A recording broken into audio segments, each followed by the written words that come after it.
하루하루 건강해지는 비결 건강 서포트입니다. 오늘은 많은 분들이 잘못 알고 있고 혼란스러워하는 의원과 병원의 차이에 대해 말씀드리도록 하겠습니다. 먼저 의료법 제3조에 따라 의원은 주로 외래 환자를 보는 의료기관이고 병원은 주로 입원 환자를 보는 의료기관입니다. 의료법 제3조 2항에 따르면 병원은 환자를 볼 수 있는 병상이 30개 이상이어야 하기 때문에 우리가 흔히 쉽게 볼 수 있는 의료기관은 의원으로 대부분 표기를 하며 병원은 의원보다 규모가 조금 더 큰 의료기관으로 동네에서는 이제 쉽게 찾아보기가 어렵습니다. 의료기관 중에서도 의료기관의 이름과 간판에 따라 과목명을 어떻게 사용하느냐가 가장 큰 관건인데 의사 중에서도 일반의인지 전문의인지에 따라 명칭을 붙이는 것이 완전히 다릅니다. 그래서 먼저 일반의와 전문의가 어떻게 다른지에 대해 먼저 말씀드리도록 하겠습니다. 현재 일반이라고 하면 의대를 가서 의예과 2년, 의학과 4년 이렇게 6년간 학교 졸업을 하거나 의학전문대학원 4년을 마치고 난 이후에 의사국가고시에 합격을 하게 되면 의사 면허가 나옵니다. 우리는 보통 여기까지 공부를 한 의사를 일반이라고 얘기를 합니다. 전문의는 의대 졸업 또는 의전원 졸업 이후에 일반의 의사 자격을 갖추고 인턴 기간 1년, 레지던트 기간 평균 4년을 더 공부해서 전문의 과정을 마치면 진료 과목의 전문의 의사가 되는 겁니다. 문제는 일반의 의사들이 전문의 자격은 없는데 의료기관 이름과 간판에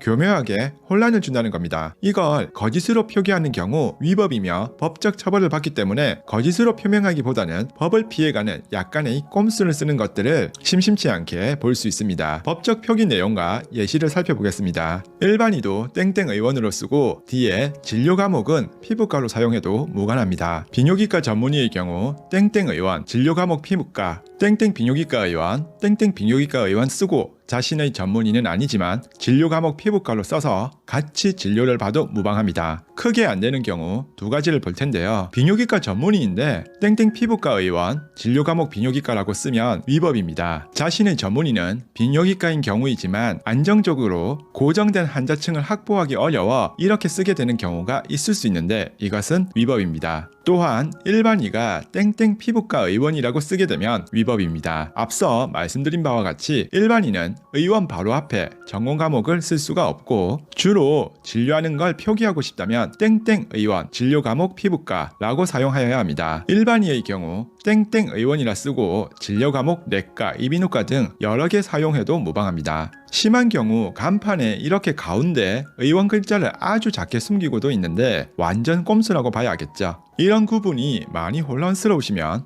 딱 하나만 기억하시면 되는데 의원 바로 앞에 쓰여지는 글자가 과목명이 붙어 있어야 전문의가 진료를 보는 곳이며 나머지는 일반의 의사가 있는 곳으로 보시면 됩니다. 그런데 말입니다. 물론 일반의와 전문의의 구분이 의사의 실력에 비례하는 것은 아닙니다. 오히려 임상의 차이에서는 자신의 병원을 개업하여 환자를 보는 것이 더 임상 경험이 많을 수도 있습니다. 보다 전문적으로 자세한 진료를 원하면 전문의를 찾을 수 있게끔 구분을 하는 것이라고는 하지만 환자 입장에서는 병을 다루는 의사라도 같은 비용이고 이왕 의료기관을 찾는 거라면 일반의보다는 전문의가 진료하는 곳에 가고자 하는 마음이 더 클 거랍니다. 오늘은 아직도 잘 모르고 있는 의원과 병원의 차이에 대해 말씀을 드렸는데 병원은 의원보다 조금 더 큰 의료기관이라고 보시면 되고 또한 의원 바로 앞에 글자가 진료 과목 명칭이 적혀 있어야 전문의라는 사실을 반드시 기억해 두시면 좋겠습니다. 오늘 영상 유익하셨다면 많은 분들과 공유를 해주시고 구독과 좋아요 부탁드립니다. 시청해 주셔서 감사합니다.